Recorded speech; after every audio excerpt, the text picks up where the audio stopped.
ایک خاموش گاؤں میں ایک کسان کے پاس ایک نایاب نیلا پتھر تھا، اس کی سب سے قیمتی چیز۔ ایک دن کھیت میں اپنے اوزار ٹھیک کرتے ہوئے قیمتی پتھر اس کی جیب سے نکل کر بھوسے کے ڈھیر میں جا گرا۔ گاؤں کے لڑکے اس چھپے ہوئے خزانے سے بے خبر بھوسا جمع کر کے جانوروں کی باڑی لے گئے۔ ایک بھوکی بکری بھوسا کھانے لگی اور اتفاقاً چمکتا ہوا پتھر نگل گئی۔ رات کو کسان نے گھروں اور کھیتوں میں تڑپتے ہوئے پتھر تلاش کیا، مگر پتھر کہیں نہ ملا۔ اگلی صبح جب وہ باڑی کے پاس سے گزرا تو اسے بکری کے پیٹ میں ہلکی سی عجیب چمک نظر آئی۔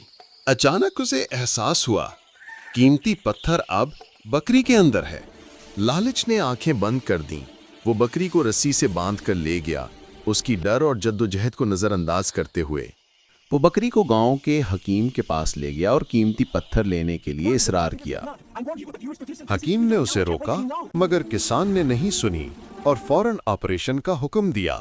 آخر کار پتھر نکال لیا گیا، مگر بکری بری طرح زخمی ہو گئی۔